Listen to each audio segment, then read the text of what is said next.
प्रकट चारि पद धर्म के, कलिमहु एक प्रधान, जेन केन विधि दीन है, दान करई कल्याण। गोस्वामी तुलसीदास जी द्वारा हजारों वर्ष पूर्व ही कलयुग के पापों से निवृत्ति का एकमात्र उपाय दान को ही बताया गया है। यही कारण है कि धर्मात्मा लोग इस कलयुग में नाम जप तथा दान को ही प्रधानता देते हैं। इस कलिकाल में जब हर व्यक्ति जीवन में किसी न किसी परेशानी से जूझ ही रहा है, तब मानो संजीवनी बूटी का कार्य करता है यह तुलादान। ग्रहों का राशि परिवर्तन हो, शनि की ढैया या साढ़े साती हो, घर में दुर्घटनाएं या अकाल मृत्यु का भय हो, मार केस चल रहा हो, घर में वास्तु दोष हो, बीमारियां पीछा न छोड़ती हो, कोई केस मुकदमा पीड़ित कर रहा हो या अन्य कोई भी कष्ट आपके जीवन में हो, हर दुखों से मुक्ति का एकमात्र उपाय है तुलादान। तो आइए आज इस वीडियो में हम जानते हैं तुलादान के बारे में। जानने से पहले यदि आपने अभी तक मेरे चैनल को सब्सक्राइब नहीं किया है तो प्लीज कृष्ण चक्षु चैनल को सब्सक्राइब कीजिए और कमेंट में जय श्री कृष्ण लिखना बिल्कुल भी मत भूलिएगा। पहला सवाल जो तुलादान के संबंध में हम सबके दिमाग में आता है कि यह तुलादान है क्या। तो तुलादान हर प्रकार की बाधाओं से मुक्ति पाने का उपाय है, क्योंकि अक्सर जीवन में जो भी परेशानियां आती हैं वे ग्रह जनित पीड़ाओं के कारण आती हैं और हमारे शरीर के प्रत्येक अंग पर किसी न किसी ग्रह का प्रभाव होता है। तो जब हम स्वयं को तराजू पर विविध सामग्रियों से तोलकर अपने वजन से सवाया दान कर देते हैं तो सभी ग्रह शांत हो जाते हैं और हमारे जीवन की मुश्किलें समाप्त होने लगती हैं। एक प्रकार से यह दान स्वयं को नए रूप में प्राप्त होने जैसा है। हमारे द्वारा पिछले समय में जो भी पाप किए गए हैं उन्हें तुला पुरुष के रूप में भगवान के चरणों में अर्पित कर स्वयं नया जीवन प्राप्त करना ही है तुलादान। यह आपको ग्रह जनित पीड़ाओं, बीमारियों, असफलताओं से तुरंत मुक्ति दिलाता है। दूसरा प्रश्न आता है कि यह दान कब किया जाए। तो यूँ तो प्रत्येक दिवस शुभ कार्यों के लिए अच्छा ही होता है, लेकिन यदि दिन विशेष देखना हो तो संक्रांति, माघ शुक्ल पूर्णिमा, अमावस्या, ग्रहण के समय, अपने जन्म दिवस या विवाह वर्षगांठ जो कि तिथि के अनुसार मनाई जाए, एकादशी इत्यादि पर यह दान किया जाता है। मूल रूप से इसमें रविवार तथा शुक्ल पक्ष का होना इसे और भी अधिक शुभ बना देता है। तो आप जब भी यह दान करना चाहें, वैसे इसमें किसी भी दिन अवसर को देखने की आवश्यकता नहीं है, लेकिन यदि आप इन विशेष दिनों में यह दान करते हैं तो आपके लिए और भी शुभ फलदायी होता है। लेकिन रविवार और शुक्ल पक्ष इसमें विशेष रूप से देखा जाता है। अगला प्रश्न जो इससे संबंधित हमारे मन में आता है कि यह दान कहाँ किया जाए और किसको किया जाए। तो यह दान सर्वश्रेष्ठ प्रयाग में बतलाया गया है, जहाँ स्वयं तीर्थराज प्रयाग तुला पर चढ़े और तीर्थराज कहलाए। दूसरे स्थान पर द्वारिकापुरी में द्वारिकाधीश मंदिर में ही भगवान के सामने रखी हुई तुला पर, क्योंकि यहाँ स्वयं भगवान श्री कृष्ण का तुलादान हुआ था। तीसरे स्थान पर महाकाल मंदिर उज्जैन में यह दान किया जाता है।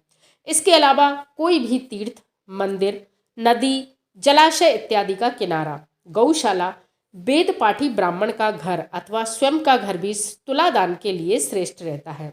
यह दान आप किसी भी योग्य ब्राह्मण के लिए, गायों तथा पक्षियों के निमित्त कर सकते हैं। यदि आप किसी बीमारी से परेशान हैं तो कुष्ठ रोगियों, विकलांगों इत्यादि को यह दान दे सकते हैं। यदि पुण्य अर्जन करने के लिए आप यह दान कर रहे हैं तो ब्राह्मण अथवा गौशाला अथवा मंदिर में इसको दान दे सकते हैं। अब अगली बात आती है कि दान में अर्थात तुलादान में क्या दिया जाता है।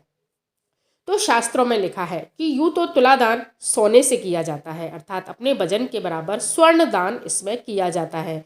लेकिन कलयुग में अन्न को ही सोने की संज्ञा दी गई है, अर्थात कलयुग का सोना अन्न को माना गया है। अतः जो भी व्यक्ति तुलादान करना चाहता है वह स्वयं के वजन के बराबर अन्न, जिसमें गेहूँ, बाजरा, ज्वार, मक्का, चना, जौ, तिल, थोड़ी थोड़ी सभी प्रकार की दालें, यदि आप ग्रह जनित बाधा से पीड़ित हैं तो, अन्यथा सभी प्रकार की दालें आप पुण्य अर्जन के लिए भी कर सकते हैं। सरसों और तिल का तेल सामर्थ्य अनुसार इनको आप दे सकते हैं। सेंधा नमक अथवा समुद्री नमक जिसका वजन आपके भार के 25% हो, अर्थात जैसे यदि आपका वजन 100 किलो है तो 25 किलो नमक का भार इसमें हो। 7 रंग के कपड़े भी इसमें ग्रहों की प्रसन्नता के लिए दिए जाते हैं। इनमें कोई भी रुमाल, तौलिया, ब्लाउज पीस, जैसी भी आपकी श्रद्धा सामर्थ्य है वैसा आप दे सकते हैं। सामर्थ्य अनुसार घी तथा अधिक मात्रा में गुड़ भी इसमें लिया जाता है। गुड़ का आप पूरा ढेला आप ले सकते हैं। थोड़ा स्वर्ण, यदि आपकी सामर्थ्य है तो थोड़ा सोना, चांदी, तांबा, पीतल, लोहे इत्यादि का भी कोई बर्तन अथवा कोई भी आभूषण इत्यादि भी आप इस तुलादान में कर सकते हैं। अंत में संपूर्ण सामग्री के साथ भेंट रूप में दक्षिणा में धन इत्यादि भी आपको रखना आवश्यक होता है। अब सबसे बड़ा प्रश्न आता है कि दान कैसे करें। तो यदि आपके आसपास लोहे की तराजू है तो पंडित जी को बुलाकर विधिवत तराजू का सर्वप्रथम पूजन करें और भगवान विष्णु का, भगवान नारायण का उसमें आवाहन करें। जब भगवान विष्णु का आवाहन हो जाए तत्पश्चात आप तराजू पर बैठ जाएं। तराजू के दूसरे पल्ले पर तब तक सामान रखवाएं जब तक कि सामान आपके वजन के बराबर न हो जावे। फिर आप धरती माता को प्रार्थना करें, अर्थात जब दोनों पल्ले बराबर हों तब आप धरती माता से उस सामग्री को ग्रहण करने हेतु प्रार्थना करें। उसके पश्चात तुला के दूसरे पल्ले पर जिस पर सामान रखा गया है उस पर तब तक सामान रखें जब तक कि सामान धरती का स्पर्श न कर ले। जब तुला सामान सहित धरती पर आ जावे तब संपूर्ण वस्तु संकल्प कर अपनी मन इच्छा बोलकर जिसके भी निमित्त आप दान करना चाहते हैं उसका नाम लें तथा उन वस्तुओं को उसके समर्पित कर दें। यह तो हुआ शास्त्रीय नियम।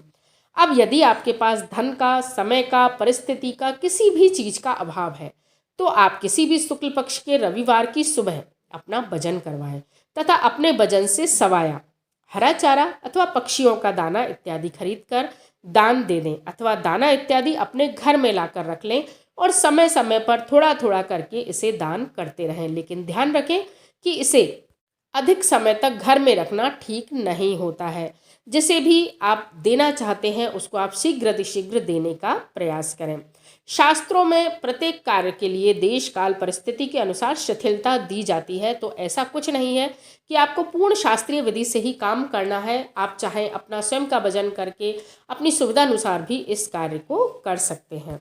अब बात आती है कि कभी कभी हम ग्रह जनित पीड़ाओं से शांति के लिए या अपनी किसी मनोकामना विशेष के लिए भी तुलादान करने का संकल्प लेते हैं। तो पहली चीज़ जो घर में रहती है कि विद्यार्थियों का पढ़ाई में मन नहीं लगता है, अपना करियर आप यदि चुनना चाहते हैं तो ऐसे विद्यार्थियों का तुलादान हम किस वस्तु से कराएं। तो कहा जाता है कि करियर इत्यादि में सफलता देने का जो कारक है, राजयोग कारक, वह सूर्य ग्रह होता है।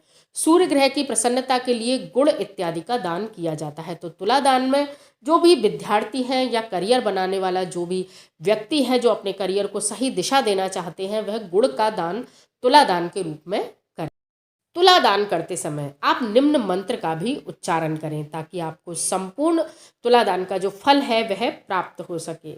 नमस्ते सर्वभूतानां साक्षीभूते सनातनी पितामहेन देवी त्वं निर्मिता परमेष्टिना त्वया धृतम जगत सर्वम सह स्थावर जंगमम। अर्थात हे तुला पुरुष, हे जनार्दन, आप ही सब प्राणियों के कर्मों के साक्षी हैं। स्वयं ब्रह्मा जी द्वारा हे तुला आप निर्मित की गई हैं। आप ही संपूर्ण चल अथवा अचल प्राणियों को धारण करती हैं। इसलिए मेरे द्वारा दिया हुआ यह दान ग्रहण करें। मैं आपको बारंबार नमस्कार करता हूँ। इस प्रकार आप अपने तुलादान के कार्य को संपूर्ण करें और इसके सकारात्मक परिणाम अपने जीवन में देखें। धन्यवाद। जय श्री कृष्ण।